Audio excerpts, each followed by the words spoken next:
friend is a friend forever. Friends are friends forever. Unless you hire, I'm not going to let you sing, unless you hire them. And the You know what? odds of them remaining friends is low. Listen, there are some copyright issues with like putting music out there. I never can get the tune right, Sam. But you're so out of tune. We don't even have to worry about copyright issues. I mean, hey, I said, nope, that's not it. Move on. Yeah, it sounds familiar, but no, I don't think it's anything. Yeah. Did you know that we actually paid for rights to one song on this podcast years ago?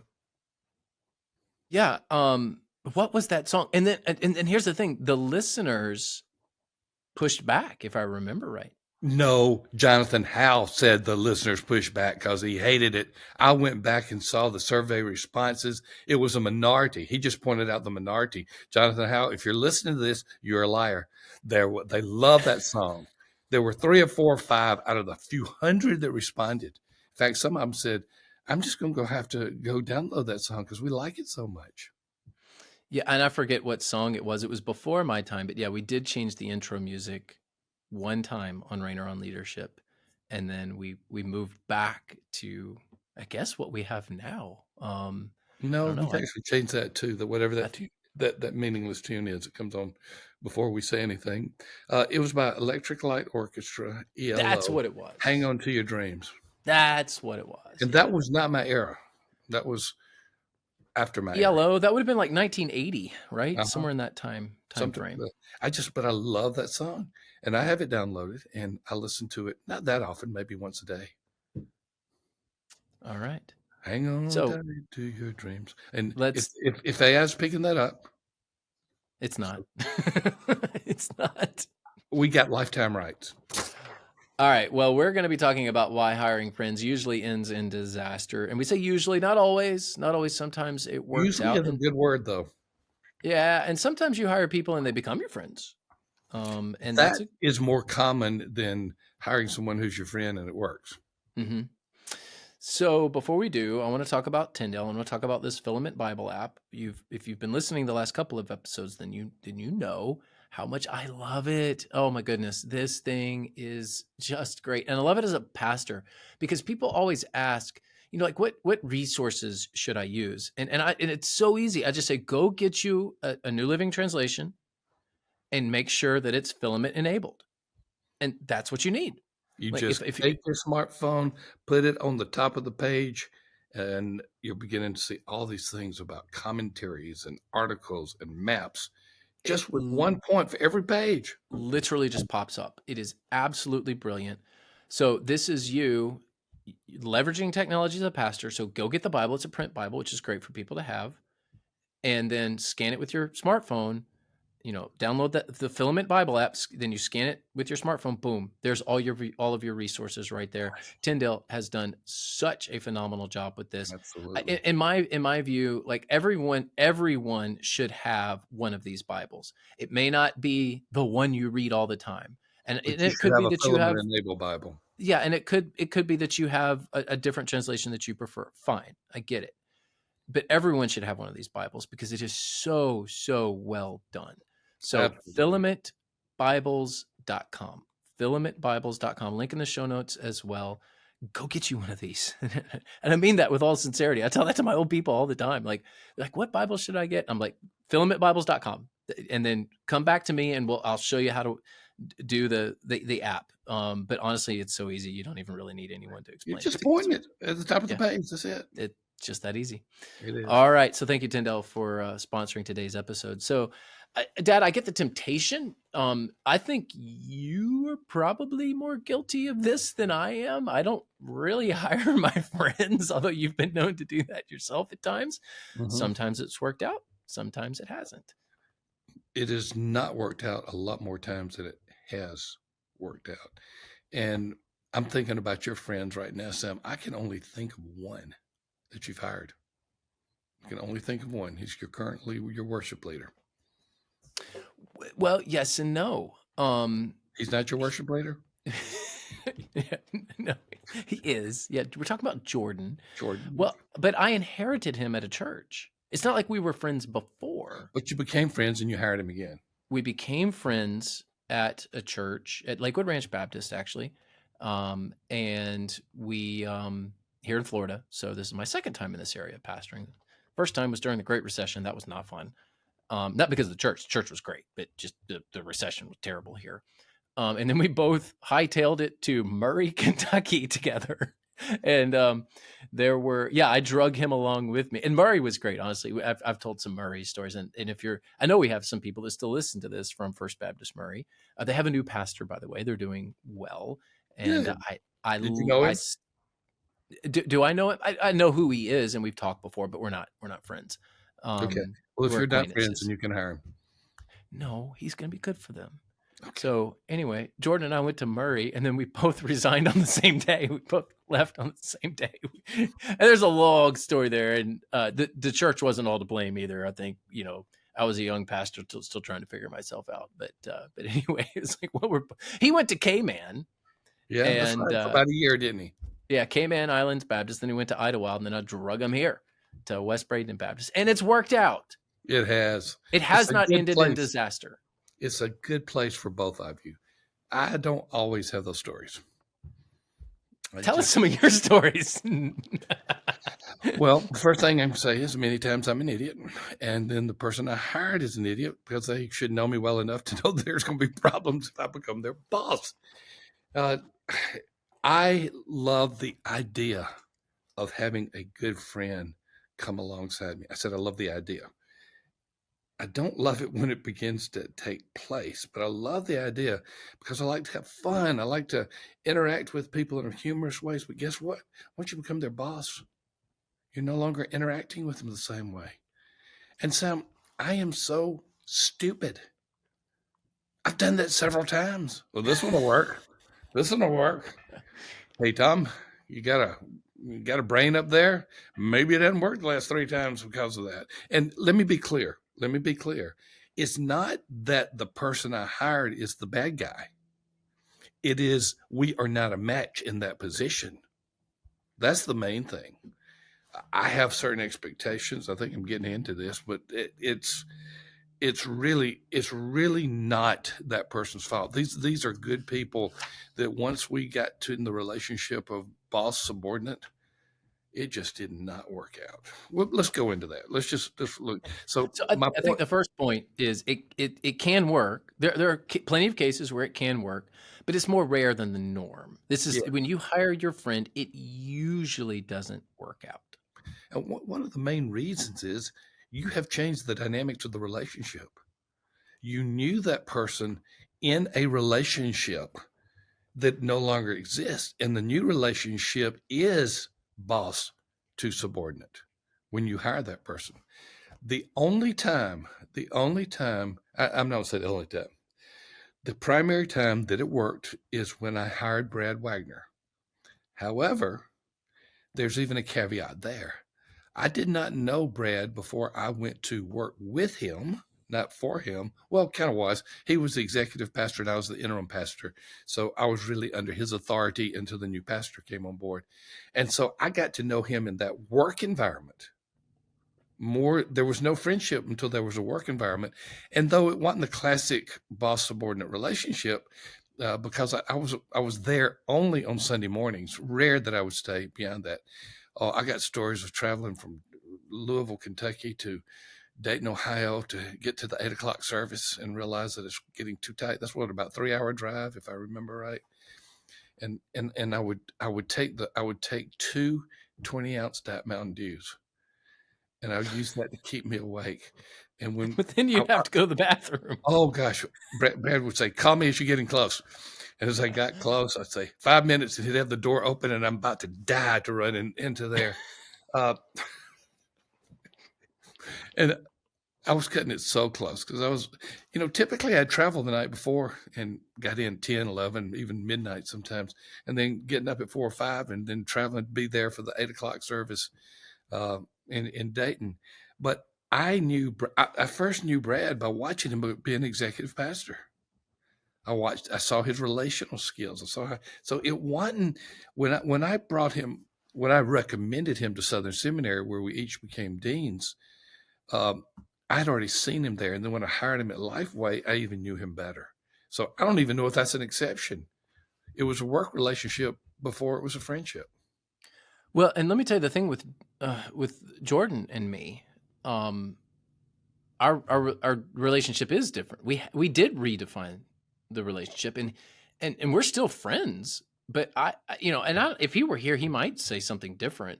But I would say he has become better friends with other people on staff who are his peers as opposed Mm-hmm. to me, because I'm technically his boss. So while we're still, man, we're like brothers. We're, that friendship is solid. Nothing could tear us apart. Like, that's who we are.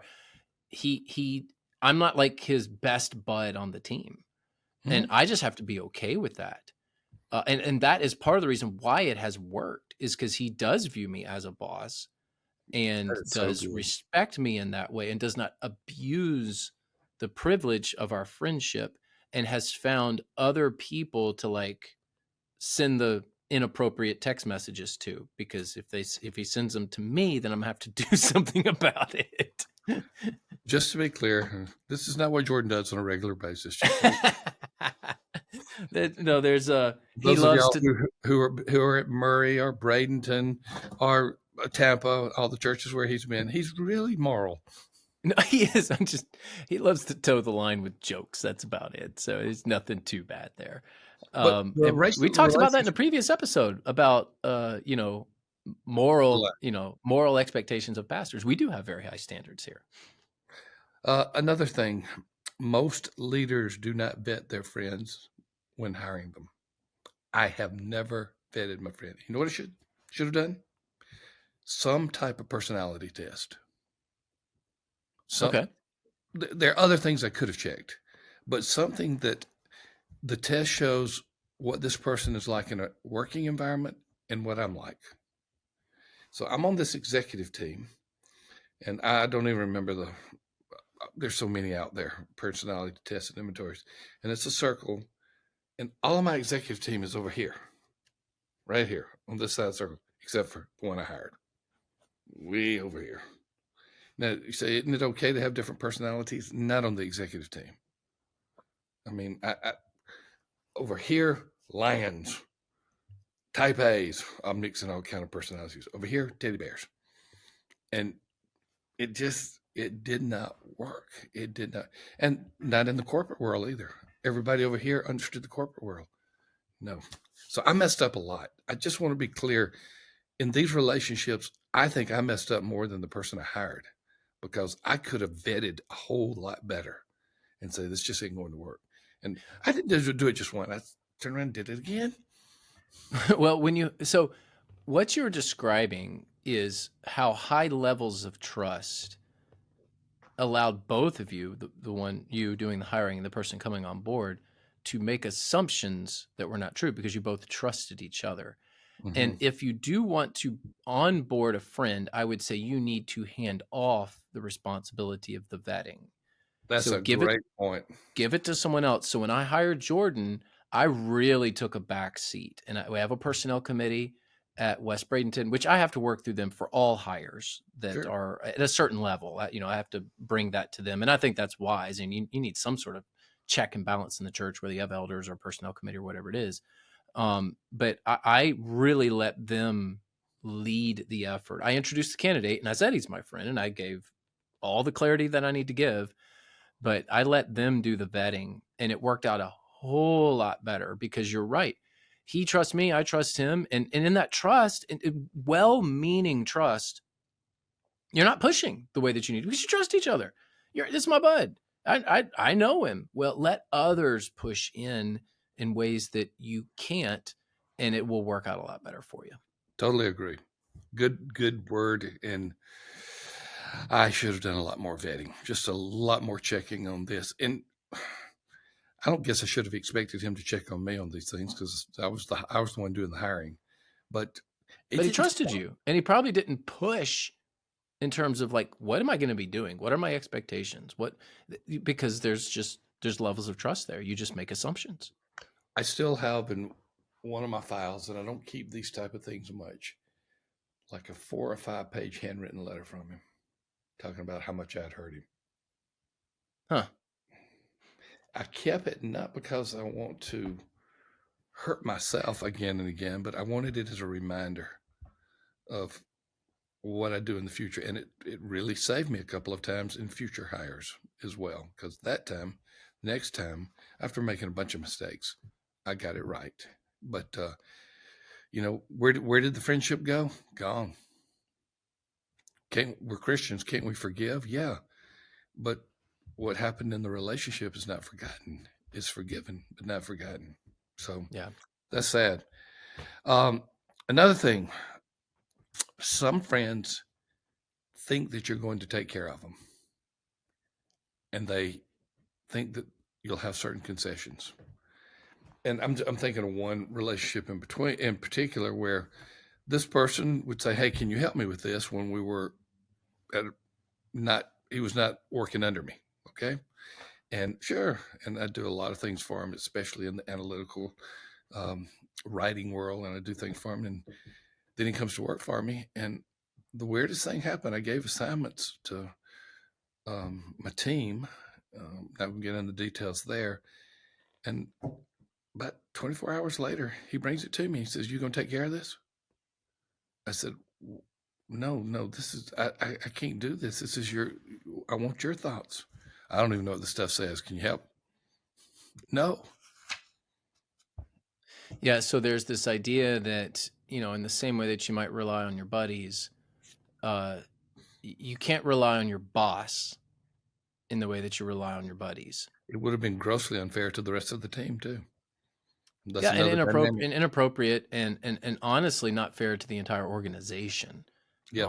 Because now somebody is truly, I mean, it's true favoritism, even potentially nepotism as well, and it puts you in a place where morale will drop quickly if you are making concessions for friends that you've hired.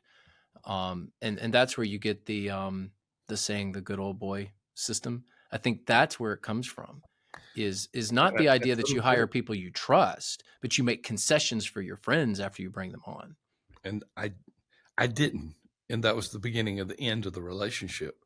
And I'm glad it happened earlier rather than later, but I hate that it happened at all.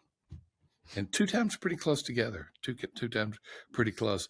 And it's a cliche, but it's a true saying. You really don't know someone until you work together. It's kind of husband and wife type of thing, but different level, of course. You really don't know your spouse great until you live together. You really don't know this person until that person works for you. And then it's different. Yeah, I've got plenty of friends that I love that are incredible friends. I would never want to work with them, and they would never want to work with me. Because that role of friendship is very different than peer in a workplace. And Well, and I just know, I know myself and I know them. Like, and I did not I have just that wouldn't wisdom. hire them, and they wouldn't hire me, and we know why. I did not have that wisdom. I wish I had, which brings it back to the sad ending. The friendship usually ends.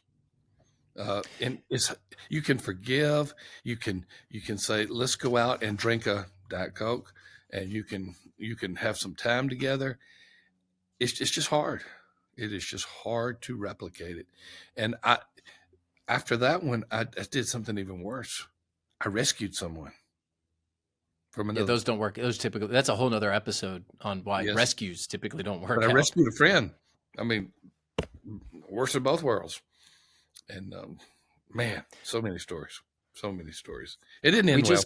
We just got done with a consultation at a church where we were doing interviews, and the congregation had noticed how the pastor hired quote unquote lost puppies. And that there's that, if you have the authority to hire someone, you bring them on because you think you're going to be saving them and it's going to help them. Well, everyone else notices that they're lost puppies, and maybe your motives were pure and you genuinely wanted to help somebody. You're not helping them if you onboard them into something that they can't handle. Did this pastor realize it at this point? No, Okay, no. And it was actually a former pastor that the new pastor was having to deal with all the lost lost. puppies. Wow. Yeah. So many I'll stories. just have to leave it at that because can't really reveal too much more. But I think we all understand the dynamics. And I'll also say this about Jordan. Our friendship did change when I hired him at West Bradenton. It didn't end so much, but it had to change. It wasn't going to be the same if it was going to work. And so if you bring on your friends, and it works, it will work because the friendship changed and it And you've accepted it and you're willing to move into it. has to have a different I'm dynamic. glad you learned those lessons. Your old man messed up a lot. Yeah, yeah, I've learned a few of mine from the School of Hard Knocks as well. Yeah, probably from observations. I ain't gonna do what Dad did. Well, tell us about Upward. They are our sponsor for today's episode, and they have some really amazing things that they want to offer our audience. I start talking about Upward, and you know that I could go on and on and on and on about what they're doing. Uh, I remember them, I think, when they were basketball only, Sam. I think that was their inaugural company. It was Upward Basketball. And I know that I looked at them as a possibility when I was a pastor, did not dig deeply into it, but I wish I had, because here's what we're discovering. People who use Upward don't just have a sports league, don't just have a sports, don't just have a running sports or a softball or any type of sport. They start reaching their community. And I've been working with Upward and talking about how they can get their members to develop relationships with these people in the community intentionally so that they come out of this not just with a sports relationship with friends. And they are, you talk about an organization that is really clicking now and understanding how to reach the community in a way that's fun, healthy, and I absolutely love what they're doing. Now, there's one complication with them. You know what that is? I don't. The head of their marketing, Jennifer McCraw, has the same name as Matt McCraw's wife on our team. I mean, McCraw, and it's not McGraw, it's McCraw. Oh man, So and I don't think Jennifer wants us talking about her. She wants us talking about Upward. But you have brought up a point. There is that they share the same name, and it can be a little confusing well, at times. Matt went to his address book and changed his wife's name to wife. So that when Jennifer called him, he didn't say, "Hey, hon." Listen, Jennifer, I will say this about Upward. She is as bright as they come, and I've talked with many on their team, and this is a solid team that they have at Upward, and they are going to continue to produce really good resources. So I would encourage you to just go ahead and jump into their world because it is very high quality and very well done. And we're grateful. We're Upward.org grateful for slash Upward. church answers. Upward.org slash church answers. Yeah, that's a good place to go to start your outreach program. Give them a call or an email, and I know that they'd be glad to follow up with you. Upward.org/church answers. And thank you all for tuning in today's episode. We will be back again here very shortly in the next few days. As a reminder, we have 2 episodes per week, so make sure you tune into both of them. It's an exciting time for Church Answers. We're producing more free content for you. So give us a thumbs up, give us a subscribe, give us a rating in your podcasting app, and onward and upward. We'll see you next time.